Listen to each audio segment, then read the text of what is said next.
Bueno, vamos a seguir con el punto primero, ¿vale? Con lo que es la primera etapa de la Guerra Fría, la etapa de máxima tensión, que vimos en el último vídeo, ¿no? Como se habían ya consolidado esa ruptura entre las dos partes, entre Estados Unidos al frente del bloque capitalista y la URSS al frente del bloque comunista, y cómo tanto uno como otro habían ido creando esas primeras alianzas militares, ¿no? La OTAN en el caso de Estados Unidos, la Organización del Tratado del Atlántico Norte, y la URSS con el Tratado de Varsovia, que crea unos años más tarde. ¿Vale? Entonces, habíamos visto que el conflicto empieza en Europa, ¿no? A raíz de la ruptura, sobre todo la cuestión de Alemania y del bloque de Berlín y demás. Pero muy pronto la Guerra Fría, que es este enfrentamiento entre las dos potencias, ¿vale? Se va a trasladar también al resto del mundo, ¿vale? Y uno de los principales lugares donde va a tener lugar esta tensión, esta ampliación de la tensión, va a ser en Asia, ¿vale? Que es el primer punto caliente entre las dos potencias, ¿vale? ¿Por qué? Pues porque básicamente es una zona que estaba librándose de la influencia de los europeos en los años 40 y claro, pues tanto Estados Unidos como la URSS pues pretendían ampliar allí sus zonas de dominio, ¿vale? Mientras tanto se está produciendo esa descolonización, esa lucha contra las potencias europeas que han perdido la hegemonía y Estados Unidos y la URSS tratan aquí de ampliar esas zonas de dominio y de imponer su sistema político, ¿vale? Una de las primeras zonas o de los primeros conflictos que se consideran parte de la Guerra Fría sería la Guerra Civil China, ¿vale? Que se desarrolló entre 1945 y 1949, aunque hunde sus raíces en el periodo anterior, ¿vale? Porque acordaos que China había sido invadida por los japoneses durante la Segunda Guerra Mundial en 1937, ¿vale? En ese momento ya existía un partido comunista en China que estaba siendo perseguido por el gobierno de Chiang Kai-shek, que es el líder de China, ¿vale? Pero se habían unido fuerzas durante la Guerra Mundial, ¿vale? Para luchar y expulsar a los japoneses de China. El caso es que después de la expulsión de los japoneses en 1945, pues va a estallar una guerra civil entre estos dos grupos que se habían hecho aliados durante el conflicto, ¿vale? Que son los comunistas liderados por este señor, por Mao Zedong, ¿vale? Que es el gran líder del Partido Comunista, que lleva resistiendo desde el año 21 en China, ¿vale? Aunque ya os digo que le había perseguido el Estado y demás, y que van a empezar a recibir financiación de la URSS, sobre todo después de la Segunda Guerra Mundial, ¿vale? Entonces los comunistas, aunque eran pocos, porque en realidad no eran más de 1 millón de miembros, el Partido Comunista no tenía más de 1 millón de miembros, ¿vale? Y China es un país que tiene en esta época 800 millones de personas, pues claro, evidentemente es un porcentaje muy pequeño. Pero, claro, están muy financiados y la URSS va a apoyar con muchísimo dinero a estos comunistas, que además se apoyan en el campesinado, ¿vale? Este va a ser un factor muy importante. Y luego tenemos a los nacionalistas, ¿vale? Que son capitalistas, están liderados por el general Chiang Kai-shek, que es este señor de aquí, y contarán con el apoyo económico de Estados Unidos. Pero claro, hay que tener en cuenta que Chiang Kai-shek sobre todo tenía el gran apoyo de la burguesía china, que no es que fuera demasiado numerosa. Y entonces esto va a decantar muy rápido la balanza a favor de Mao, que aunque no es que los campesinos fueran comunistas, pero lo veían con más simpatía, digamos, que a los nacionalistas de Chiang Kai-shek, que además durante la guerra habían hecho bastantes barbaridades contra los japoneses. Entonces eran, bueno, pues sabían muy bien por dónde podían ir los tiros. ¿Vale? Entonces se enfrentan estos dos grupos políticos y finalmente en 1949 serán los comunistas los que venzan en esta guerra civil, ¿vale? Que estuvo muy igualada en realidad, porque tampoco la guerra va a ser muy larga, ¿vale? Pero podía haber ganado en realidad cualquiera de los dos grupos. Finalmente son los comunistas los que ganan y se crea la República Popular China. El grupo de nacionalista de Chiang Kai-shek, que era el partido del Kuomintang, no os lo he puesto aquí, bueno, es el nombre del partido nacionalista, se exiliaron a la isla de Taiwán, que había sido colonia japonesa y se consideraba parte de China, ¿vale? En la isla de Taiwán van a crear un estado autónomo que se considera la auténtica China, ¿vale? Y a los que van a proteger Estados Unidos hasta 1987, ¿vale? Estamos hablando de una fecha muy tardía, ¿vale? Porque Estados Unidos no reconoce a la República Popular China, sino que reconocía que la auténtica China eran los nacionalistas del Kuomintang que estaban exiliados en Taiwán, ¿vale? Donde estaban formados este Estado. Y de hecho, fijaos que Taiwán ocupó la silla correspondiente a China en la ONU hasta 1987, ¿vale? Es decir, hasta una fecha muy tardía, que fue cuando Estados Unidos ya decidió dar el paso y apoyar a la República Popular China, ¿vale? Entonces, este es un conflicto abierto que, por cierto, sigue abierto porque Taiwán sigue considerándose la legítima China, porque de hecho el nombre auténtico del Estado de Taiwán no es Taiwán, sino República de China, ¿vale? Porque es el gobierno chino que reclama, de hecho, controlar el resto del Estado, ¿vale? Que lleva muchos años bajo el gobierno comunista del partido de Mao. Una vez que Mao ganó la guerra, ¿vale? Que fijaos que en realidad lo tenía bastante complicado porque él parte de las montañas de Yan'an, que era donde se había creado el núcleo fuerte del comunismo, ganó mucho prestigio durante la guerra contra los japoneses y gracias a esto y al apoyo que recibió de los campesinos, pues fue ampliando sus zonas de dominio hasta llegar a la zona de Pekín, ¿vale? Pero bueno, lo que me interesa de esto es lo que pasa después, ¿vale? Mao, claro, estaba muy interesado en este periodo en colaborar con Stalin, porque era el que le estaba enviando dinero y China estaba totalmente arruinada tras la Segunda Guerra Mundial. Entonces firmó en 1951, es decir, 2 años tan solo de acabar la guerra civil, firmó un tratado de ayuda mutua con Stalin, que establecía una alianza militar entre los dos y Mao se comprometió con Stalin a implantar el mismo modelo económico y social que había en la URSS, ¿vale?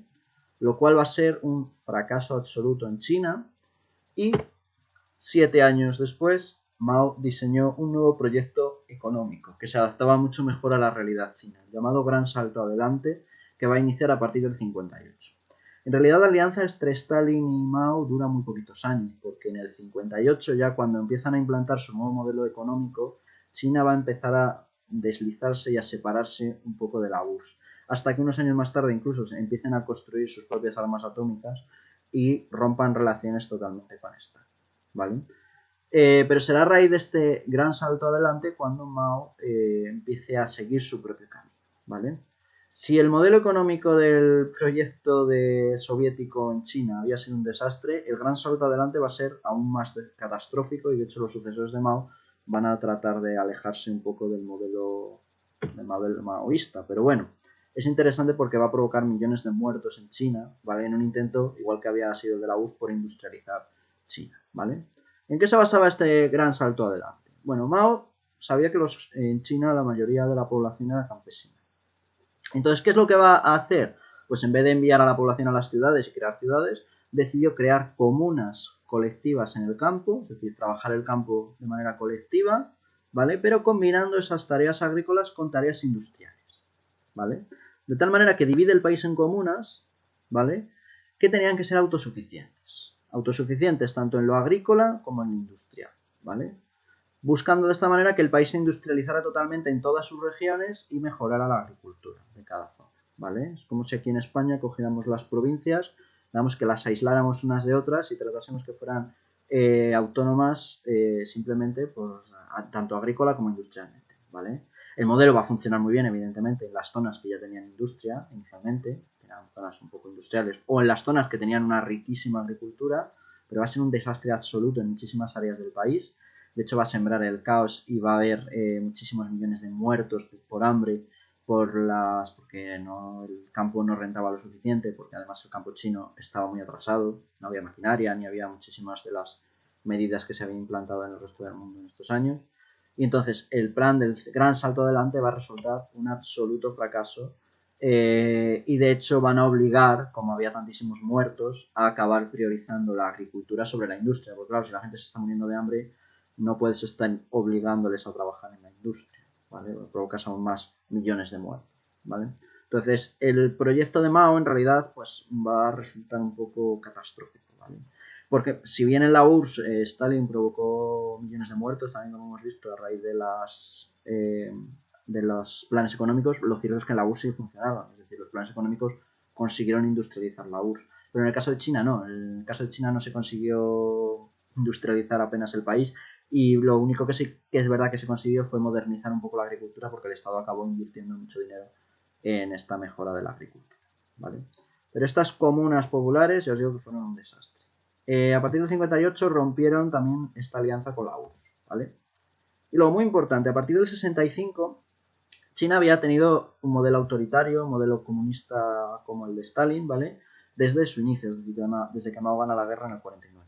Pero a partir del 65, Mao hizo lo que se llamó la Revolución Cultural. La Revolución Cultural es un refuerzo de ese modelo dictatorial y una persecución política a la oposición, ¿vale? Es un poco lo mismo que hizo Stalin con las purgas. Es decir, buscar enemigos donde no los hay para reforzar un poco el país. Vamos, lo que es el modelo dictatorial.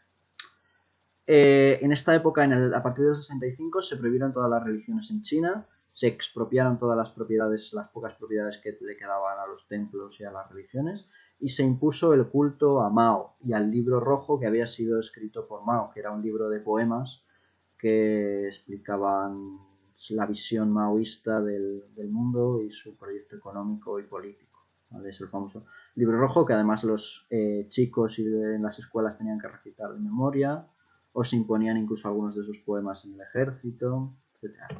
¿Vale? Y luego el otro aspecto de esta revolución cultural es la persecución absoluta de cualquier disidente, en especial los más perseguidos fueron intelectuales, antiguos miembros del clero, de las iglesias de China, miembros del confucianismo y del taoísmo sobre todo, que vieron además cómo se prohibía la religión y se cerraban los templos y se perseguían. Y luego muy importante también fue la persecución a los miembros del partido que se mostraban contrarios a Mao.